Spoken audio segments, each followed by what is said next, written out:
حاسس ان انا رجعت، ايوه حاسس ان انا رجعت زي زمان تاني، فمحافظ على وزني. وفي برنامج يعني الكابتن زكي عبد الفتاح مسيه بالخير بيحبك يعني. كابتن زكي. هو من تهاجم الشخصيات اللي كتير بحبها. عشانك على فكره، والجهاز كله عشان تهاجم. ما كنتش بلعب وكده فكنت بروح. فهو مديني برنامج فماشي عليه، انا برنامج غذائي يعني ماشي عليه والحمد لله يعني مظبط وزني ومظبط كل حاجه. شايف انك هتبقى الحارس رقم 1 في مصر الفتره دي، ولا في منافسه مع حد؟ لا طبعا يا كابتن ما اعرفش بصراحه، يعني الواحد بيجتهد، واتمنى ان انا كنت الفتره اللي فاتت اللي هي فتره الزمالك كنت اتمنى ان انا كنت ابقى موجود رقم 1 في منتخب مصر، بس اتاخرت بقت 2 و3 و4، بس الحمد لله يعني ده نصيب، والسنه دي ان شاء الله تبقى احسن من اللي فاتت، والواحد بيشتغل وربنا يكرم ان شاء الله. هكلمك على فتره الزمالك، بس خليني اتكلم معاك بقى. احمد شناوي في مصر رايح ماتش الزمالك، وهتلعبوا الماتش مش هتلعبوا الماتش، الجماهير الاهلي هتطلع يعني كلاعيبه انتوا رايحين الماتش عاملين ازاي الماتش ده؟ ان في ناس كتيره كانت متخيل ان هيحصل مشكله، حد هيطلع لكم بحاجه مثلا، هيحاولوا ياجلوا الماتش. انت رايح كلاعب حاطط الحاجات دي في دماغك، ولا ما كنت حاسس لا من الدنيا امان ومفيش مشكله؟ لا طبعا يا كابتن، يعني كلنا كنا قلقانين الفرقه والجهاز والجمهور وكل حاجه كانت مش طبيعيه طبعا، لان في ناس عماله تكتب على الفيسبوك وعلى بتتابعوا الحاجات تويتر. دي؟ يعني اللعيبه كلها بتتابع، انا ما بدخلش يعني ما عنديش بدخل الحاجات دي. فطبعا كله كان مقلق وكله كان اخد حذر يعني كده. كنتوا خايفين وانتوا رايحين؟ واحنا رايحين، واثناء من الاوتيل للماتش ومن الماتش واحنا راجعين. يعني اول ماتش ده بالذات يعني كان صعب على الفرقه كلها.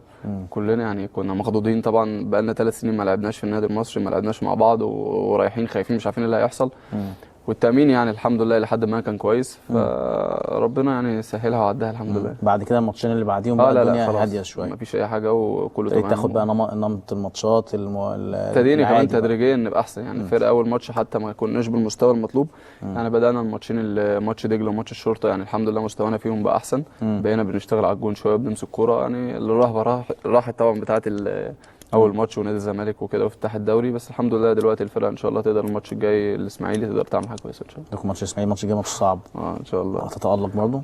ربنا يكرم ان شاء الله، اتمنى يا كابتن. كنت متوقع التالق ده في الماتش عشان ناوي، ولا يعني كان في توفيق، ولا انت حافظ اللعيبه؟ يعني انت كنت بتقول لي عمر جاب بيركن ما بيشوط يعني انت يعني قول لي كده الماتش ده كنت شايفه ازاي؟ لا طبعا هو توفيق من عند ربنا طبعا اول حاجه، وما كنتش اتوقع ان انا هبقى كده يعني هبقى كويس كده، لان انا بقى لي حوالي سنتين زي ما قلت لحضرتك ما العب ماتش، وبعد 5 6 شهور العب ماتش وكده يعني، فكنت بعيد عن لياقه الماتشات يعني، فما كنتش متوقع ان انا ابقى كويس يعني. بس التركيز انا بدات الماتش مركز، وزي ما حضرتك قلت انا عارف اللعيبه، انا عارف عمر وعيد وجعفر، يعني انت عاشرتهم سنه وفي المنتخب وكده فعارف عمر بيشوط ازاي. بس طبعا توفيق يعني كل حاجه بايد ربنا. المقص انا عارف اللي هو بيركن لو شاط هتخش، بس الحمد لله.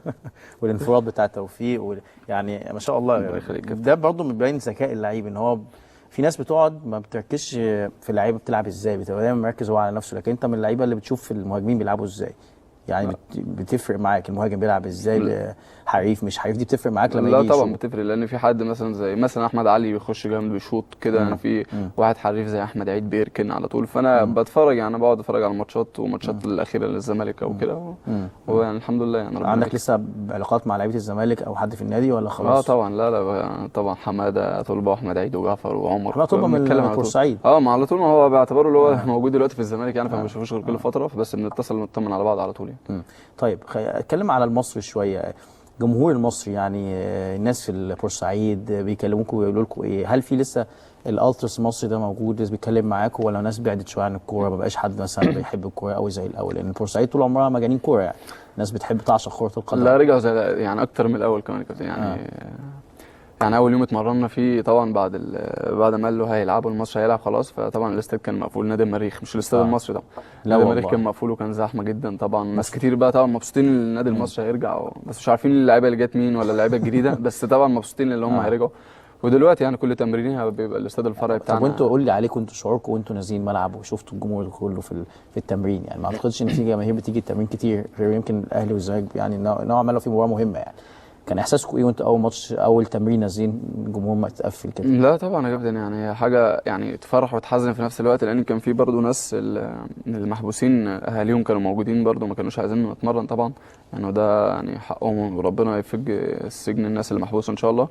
فبرضه يعني ما تنزلوش التمرين. يعني كل وكل اب موجودين، وفي ناس لسه اخذت براءه، وفي ناس ان شاء الله في القضيه الجايه ان شاء الله براءه، يبقى كله براءه ان شاء الله.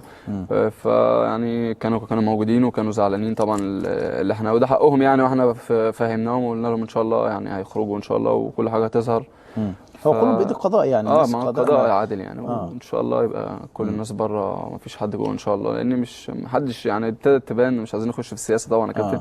ابتدت تبان مين اللي بيدبر ومين اللي بيعمل، واحنا اخدناها في الاخر. الناس بتطالبكم بالفوز ولا بتطالبكم ان انتوا بس تلعبوا كوره؟ يعني برضو الناس كانت عايزاكم تلعبوا كوره في بورسعيد. انا سمعت بعد الماتش الاولاني في ناس كتيره ايه ده الفرقه وحشه، الفرقه مش هي ده المصري. يعني هل الناس بتتكلم على لسه اداء وعايزينك تكسب، ولا بس ان هو كنت تشارك انت بعد 3 سنين تقريبا؟ هم في الاول أو قبل ما الدوري يبدا عاوزين نشارك بس. فيعني كان عايزيننا نلعب ويبقى النادي المصري يرجع لوضعه تاني ومكانته في الفرق الدوري. فلما بدا الدوري طبعا لما شافوا الاداء مش كويس قدام نادي الزمالك طبعا في اول ماتش، فابتدوا يطالبوا عايزين نركز وعايزين نلعب شويه كوره بتاعت زمان وكده. فتاني ماتش مسكنا ولعبنا كوره، فتالت ماتش ابتدوا عايزين نكسب بقى. فدلوقتي احنا بنشتغل ان احنا يعني كل ماتش المعدل بيزيد، وان شاء الله نقدر ماتش الاسماعيلي في مكسب، لان احنا عندنا الاسماعيلي في السويس. كل الماتشات في السويس يعني بس انا سامع اللي كان فيه كلام اللي هيتلعب في اسماعيليه، مش عارف كابتن سعفان دخل مداخله وقال لا اعتقد كل ماتشات مصر بره وجوه كله كنت سامع الاسماعيلي، ما اعرفش هو كابتن سعفان دخل مداخله امبارح او اول امبارح مع حد، فقال ممكن يبقى في اسماعيليه، مدير الامن بيحاول، مش عارف. بس احنا هنلعب هناك. تفرق معاك الموضوع انك تلعب في كل ماتشاتك في السويس ده بيبقى اريح لك، ولا زي زمان رايح جاي؟ 3 ايام ماتش يعني. لا ما 3 ايام على الكل يعني. ايوه لا بس احنا يعني في ناس بتلعب على ارضها مثلا، واللي هيروح يلعب من ماتش لماتش في مصر برضه حوالين بعض. فاحنا بالنسبه لنا احنا بنسافر وبنفضل واقفين من كل كمين وكمين لما نستنى عربيه شرطه تانية تيجي معانا، فبنطلع مثلا الساعه 11 الصبح نوصل الساعه 3 ونلعب الماتش ونرجع قبل الماتش بيوم. فبيبقى ارهاق علينا، ويوم الماتش برضه، وبعد الماتش ما بنباتش، بنرجع تاني بورسعيد ناخد يومين اللي هم نتمرنهم ونسافر تاني. فبالنسبه لنا كام ساعه من السويس؟ هي المفروض يعني ساعه ونص ساعتين الا ربع، بس احنا ناخدها في 4-5 ساعات يعني. 4-5 ساعات عشان رايح و4-5 ساعات جاي تلعب الماتش. كل بتاعت شرطه معانا بتسلم في حته. طب وما بتسلم ما بيبقاش واقف البوكس بياخد نستنى شويه ربع ساعه نص ساعه؟ لا والله والله بس الحمد لله يعني. محدش يعرف الكلام ده برضه يعني. انتوا بتوعي يعني 4-5 ساعات عشان تسافر السويس. 3 ايام ماتش، احنا نوصل متاخر، الماتش يبقى الساعه 2 يخلص 5 نوصل 9 على ما تروح البيت بقت 10، بتنام تصحى تمرين، فالدنيا مش مظبطه. بس الحمد لله يعني كبدايه احسن من الاول اكيد. كبدايه كويس طبعا يعني، بنشكر الامن وبنشكر الجيش طبعا يعني. مش سايبيننا بصراحه، ونتمنى ان شاء الله الفتره الجايه بقى الامور تستقر وكل واحد يلعب. طب انا بسالك لو هو لا موضوع ان انت بتلعب على ملعب واحد بقى ملعبك خلاص، ده احسن لك متهيألي كلاعب كوره كفرقه يعني. كفرقه خلاص خدت عليه، ده ملعبك بقيت حافظه، ما بقاش عندك رايح بره الماتش الجاي، كل ماتشاتك بقت في ملعب واحد. ده كويس، ده متهيألي كويس. لا كويس لينا طبعا، بس هي المشكله كانت المشكله اللي هي وامن السويس برضو يعني مش موافق ان احنا نقعد اكتر من يومين، يعني مش موافق اسبوع يعني. ممكن نعمل معسكر لو الماتش حد وخميس مثلا، نعمل معسكر اسبوع هناك، بس هم مش موافقين يعني، بيقولوا يومين حد اقصى. فهي دي يعني المشكله اللي هتواجهنا. بس بالنسبه للملعب يعني ملعب كويس والجو كويس جدا في السويس. استاد عجول ده كان زمان فيه هوا وكان ملعب هو دلوقتي فيه هوا وشمس بس يعني الارضيه كويسه، بس لسه اما الجو. زمان كنت بلعب عليه ده ما كناش نعرف نباصي من الهوا. الملعب هوا ولا ما انا لعبت عليه مره كنا السويس خلينا ناخد تليفون.